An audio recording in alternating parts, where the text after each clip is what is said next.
بسم اللہ الرحمن الرحیم۔ السلام علیکم عزیزان من، دنیا میں دو قسم کے نظریہ ہیں۔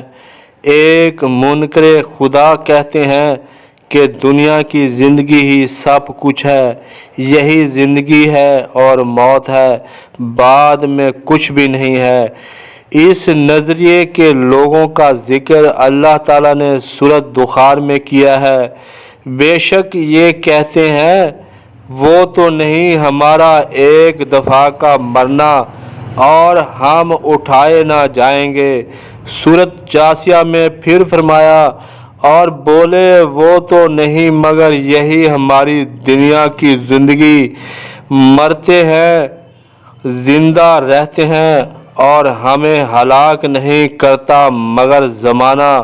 سورۃ کہف میں منکرین کہتے تھے کیا جب ہم مر جائیں اور مٹی ہو جائیں گے پھر جئیں گے؟ یہ پلٹنا یعنی واپس آنا دور ہے۔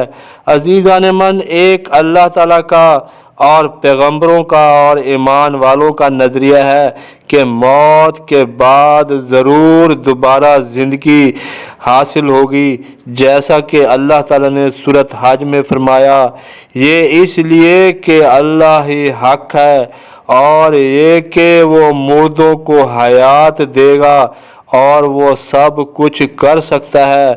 اللہ تعالیٰ نے سورۃ اعراف میں فرمایا، پھر اس نے پانی اتارا، پھر اس سے طرح طرح کے پھل نکالے، اسی طرح ہم مردوں کو نکالیں گے، کہیں تم نصیحت مانو۔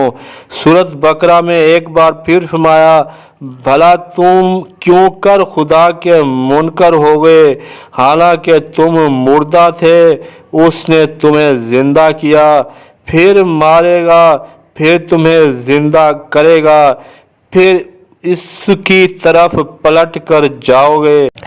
اب سوال یہ ہے کہ جب انسان مرنے کے بعد قبر میں گل سڑ کر ہڈیاں ہو جاتا ہے، وہ دوبارہ زندہ ہو سکتا ہے؟ کیا سائنسی طور پر ہڈیوں سے دوبارہ تخلیق ممکن ہے؟ بالکل سائنسی طور پر ممکن ہے، مگر کیسے؟ عزیزان من، اللہ تعالیٰ نے مردوں کو زندہ کرنے کا علم تمام پیغمبروں کو دیا ہے تاکہ انہیں حق الیقین ہو جائے۔ جیسے حضرت عیسیٰ علیہ السلام کو مٹی سے پرندے تخلیق کرنے کا علم اور مردے زندہ کرنے کا علم دیا تھا، جیسا کہ سورۃ آل عمران میں ہے، میں تمہارے لیے مٹی سے پرند کی مورت بناتا ہوں، پھر اس میں پھونک مارتا ہوں اور وہ فوراً پرند ہو جاتی ہے۔ اللہ کے حکم یعنی قانون سے میں مردے زندہ کرتا ہوں، اللہ کے حکم سے۔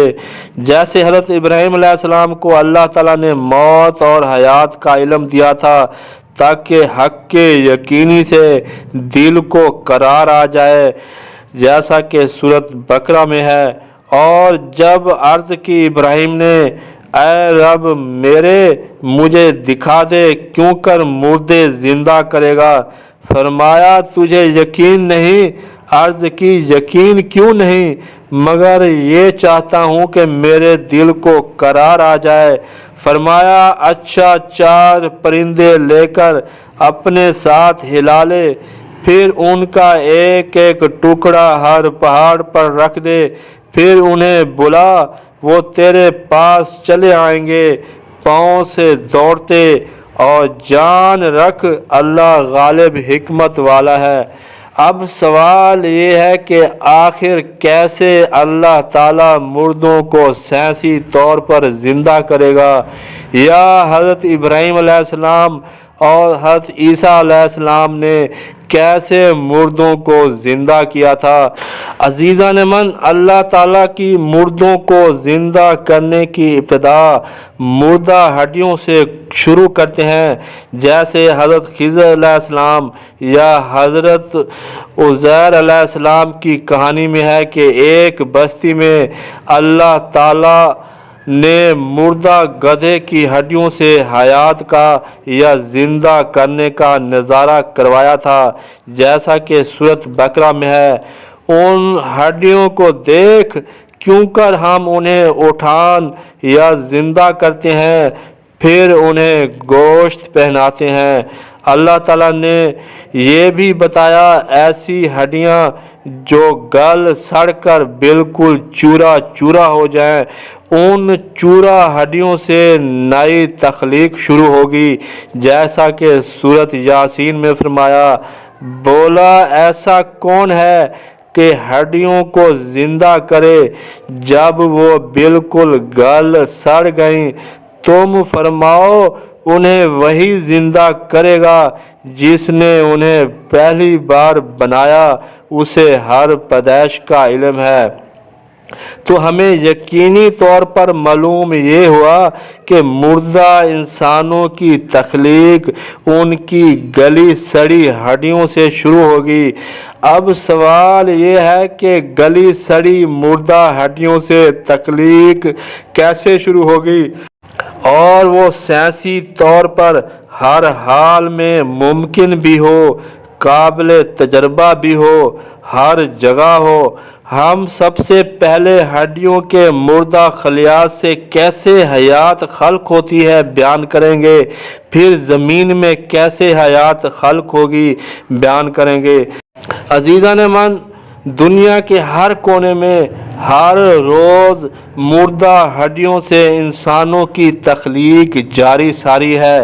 ہر ماں باپ اپنے بچے پیدا کرتے ہیں تو ان کی تخلیق ماں باپ کے سینے اور ریڑھ کی ہڈیوں کے مردہ خلیات سے شروع ہوتی ہے، یعنی دنیا کے سب بچے اب بھی مرد اور عورت کے سینے اور ریڑھ کی ہڈیوں سے الگ ہونے والے مردہ خلیات سے بنتے ہیں، جیسا کہ سورۃ طارق میں فرمایا۔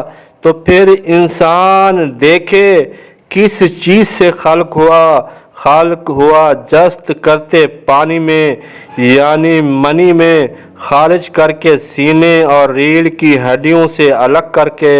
قرآن میں اللہ تعالیٰ نے یہ بھی فرمایا کہ ہر زندہ چیز کو مردہ چیز سے خلق کرتے ہیں، جیسا کہ سورۃ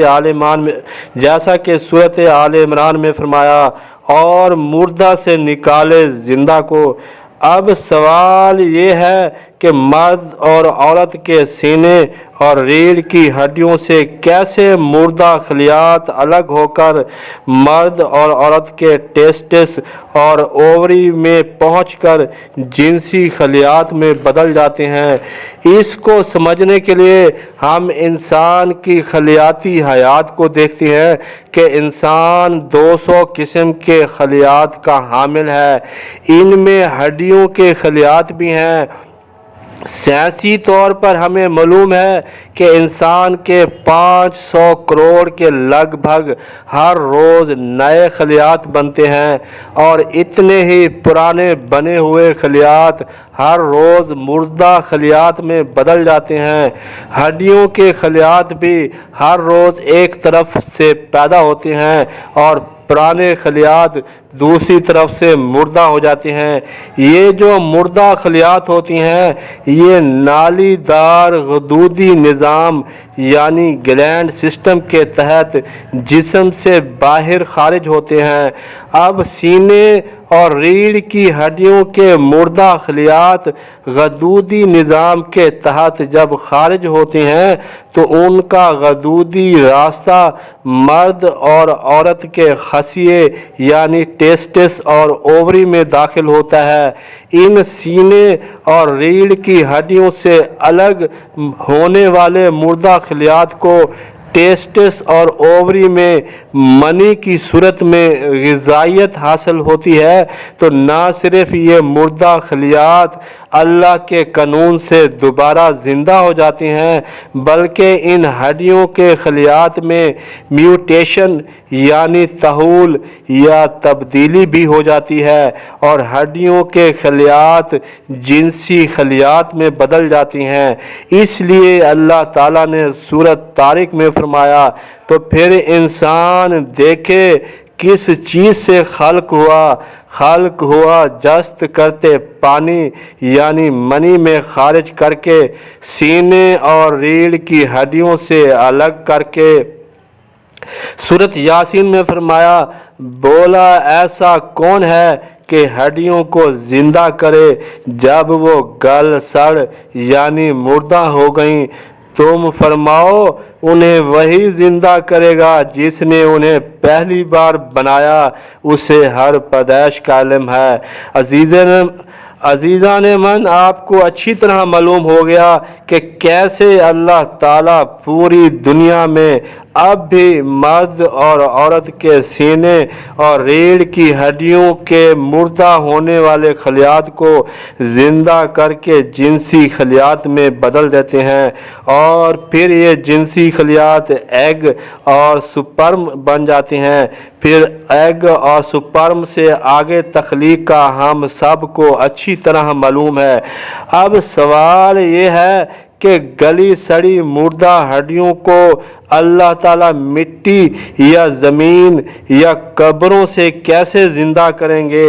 یا دوسرے لفظوں میں کیا جو مردہ ہڈیوں کے خلیات مرد اور عورت کے ٹیسٹس اور اووری میں زندہ ہو جاتے ہیں، کیا وہ مردہ ہڈیوں کے خلیات زمین کے پیٹ میں بھی زندہ ہو سکتے ہیں؟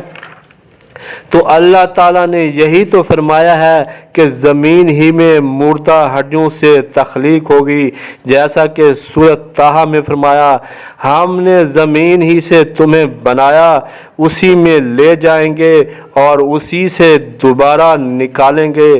سورۃ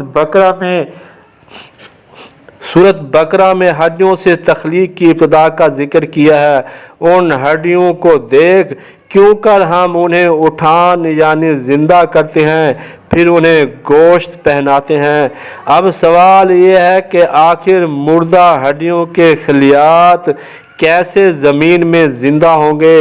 تو اللہ تعالیٰ نے اس کا جواب یہ دیا کہ جیسے نبات یعنی پودے زمین سے خلق ہوتے ہیں، جیسا کہ سورۃ نوح میں فرمایا اور اللہ نے تمہیں سبزے یعنی پودے کی طرح زمین سے اگایا، پھر تمہیں اسی میں لے جائے گا اور دوبارہ نکالے گا۔ اب زمین میں پودے کیسے خلق ہوتے ہیں؟ ہمیں معلوم ہے کہ سب سے پہلے زمین میں ہل بار بار چلایا جاتا ہے، پانی دیا جاتا ہے، زمین کو مختلف طریقوں سے انتہائی زرخیز کیا جاتا ہے، پھر زمین میں بیج بوتے ہیں، وقفے سے زمین میں بیج کو پانی اور کھاد دیتے رہتے ہیں، کچھ عرصے میں بیج بڑے بڑے پودے بن جاتے ہیں۔ اللہ تعالیٰ انسان کی گلی سڑی مردہ ہڈیوں کے خلیات کو بھی بالکل اسی طرح کی زرخیز زمین کے ماحول میں نشو و نما دے کر مکمل انسان خلق کر دیں گے، جیسے اولین انسان زمین سے خلق ہوئے تھے۔ اس کے لیے ہماری ویڈیو تخلیق آدم ضرور دیکھیں۔ اب سوال یہ ہے کہ ہم لیبارٹری میں مردہ ہڈیوں کے خلیات کو زندہ کر سکتے ہیں تاکہ حضرت ابراہیم علیہ السلام کی طرح حق الیقین ہو جائے؟ بالکل کر سکتے ہیں، ہر جگہ ہر وقت کر سکتے ہیں۔ اس کے لیے ہم لیب میں بیکٹیریا گروئنگ ٹیکنیک استعمال کر سکتے ہیں، جس میں اگر اور پیٹری ڈش اور انکوبیٹر استعمال کیا جاتا ہے۔ سب سے پہلے آپ انسانی مردہ ہڈیوں سے مردہ خلیات حاصل کریں، پھر پیٹری ڈش میں غذائیت اگر ڈالیں، پھر اگر میں چند مردہ خلیات کو رکھ دیں، اس کے بعد پیٹری ڈش کو انکوبیٹر میں رکھ کر اس کا درجہ حرارت 98.6 فارنہائٹ کریں۔ انکوبیٹر کے درجہ حرارت 98.6 فارنہائٹ کو مسلسل 20 دن تک دن رات جاری رکھیں، پھر 20 دن بعد پیٹری ڈش نکالیں اور خود بین میں پیٹی ڈش کے انسانی زندہ ہونے والے خلیات کا مشاہدہ کر لیں۔ عزیزان من، امید ہے آپ کو ہماری بات سمجھ آ گئی ہوگی۔ آخر میں ویڈیو کو لائک کریں، چینل کو لازمی سبسکرائب کر دیں، بیل آئیکن پر ضرور کلک کریں تاکہ ہر ویڈیو آپ تک بر وقت پہنچ سکے۔ شکریہ، خدا حافظ۔